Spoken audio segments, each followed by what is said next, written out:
Good morning and welcome to Trail Grazers, where we talk about great food for the trail and take you along on our adventures. And we do have a big adventure coming up. Now, just to put your minds at ease, we've had some people comment on the fact that don't ever disclose when you're going to be out of town. And that's great advice and advice that we have always followed. So in our videos, we don't disclose when we are leaving or nor do we post our videos that we shoot when we're away from home until after we have already returned to home. So anytime you see us with a video of Bryce National Park, for instance, and us riding our blue up there, our side-by-side, know that when that video runs, we're already back from that trip. So I can just tell you that we have a trip coming up, and we'll let you know all about it when the time is right. One of the things that I'm doing in preparation is beginning to think about food. And because I know with our reservations that we will be in hotels that have a microwave and small refrigerator, I have to plan accordingly. And that does limit the kind of food that I'm going to be taking, because I'm not going to carry a crock pot. I'm not going to carry a little heating element so that I can cook stew or anything like that. Whatever we can't do in the microwave isn't going to come with us. So I went out to my freezer and I found a number of meals that we can just thaw and warm up in the microwave. And I want to give you some examples. So these are the bins that we keep in our freezer that have various meals and ingredients. This one has the loaded burritos. So these are just all hard as a rock.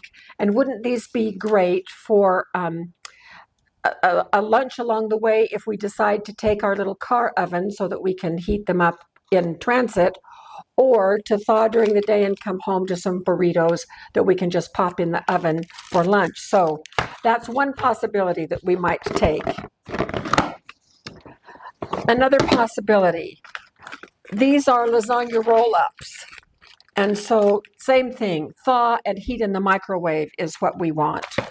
So have 2 packages of those, but we would only take one if we take any at all.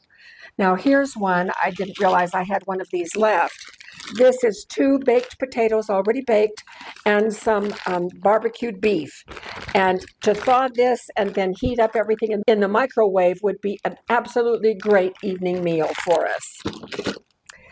This one is cilantro chicken, already cooked, so thaw and heat up and pour in the microwave and pour into bowls that we have available in our kitchen bin that we're going to take. It's a kitchen suitcase now.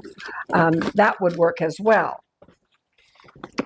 And then this is our breakfast bin, and I have things like ham mini quiche, or here's a breakfast slider.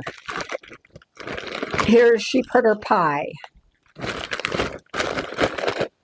And then our latest, greatest favorite is this one that we just recently did over on Rose Red, which is tater tot breakfast casserole. Oh, this is so yummy. So being able to thaw these overnight and then have them heat up in the microwave for morning breakfast would be just great. So the problem is, how do we keep frozen foods frozen so that we can have them well into our trip? Now, our trip is going to be 8 days. We'll be 2 days on the road each direction, so that's 4 days, and then 4 days at our location, which we will tell you about when we start the video of our actual trip. And so for if we were to just put them, this is the ice chest that we usually carry for food. And most of this is unloaded into the refrigerator at our destination. So we would like these frozen foods to last longer than just a day or two. Here, they would thaw if this is all we do. Now, what we put in here, we don't ice this down with a whole lot of ice. We have these ice panels that we put in, which eliminates a water mess, which is really nice. So, in thinking about how to manage frozen foods, I've come up with a couple of ideas, and these are not unique ideas. Some of you probably have already done this, but I just want to put out a couple of things. So, this is quite a large cooler for the two of us and would hold things like milk and cottage cheese and yogurt and things like that that we'd be transferring into our destination refrigerator. And it would also hold the food that we might eat along the way. But there is some room in here. So what if I took one of these soft back coolers and put dry ice in here along with our frozen goods? And then knowing that that dry ice is going to sublimate carbon dioxide gas, I have to have a way that that gas gets out of here and doesn't blow this up like a balloon. So I would leave a little opening back here, and then the water drain in the back of this cooler I would also open up, since we're not going to be leaking any water, we're not putting ice in, and that would allow the carbon dioxide to escape into the atmosphere of the car. So we'd keep a little window cracked. So this would fit right down in here just fine. And so it would be double protected with the insulation from this cooler and the insulation that is inherent here. And it would hold all of the frozen. We're going to only eat the food that we take for about half the time. We love the cuisine of the location where we are going to be going, and so we're going to want to eat in restaurants for some evening meals and perhaps even some breakfast meals. Oh, my mouth is watering. And so we are going to take food to cook in our hotel room for only about half the meals. And so this would hold about all of the frozen things that we would need and would be just fine, provided that the rest of the space in the cooler would accommodate the other things that we're going to take. But what if this takes up too much room? Well, this little thing is not going to keep dry ice for very long. But I do have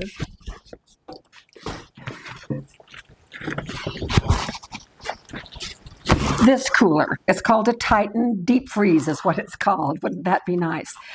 And, I know that they have coolers that you can plug in your car, and they will keep food frozen as well. But what I'm trying to avoid is spending more money for yet another appliance. I'm trying to make do with what we have. And so this has harder sides on the inside. It has this plastic bin and is very well insulated on the inside. And so putting our frozen food here and then closing this down almost all the way so that the gas could escape, this could be a freestanding one. Now, the other thing is, so we may be using either this option or the soft side going inside this option. We won't know until we actually get the food ready to pack up and try it out.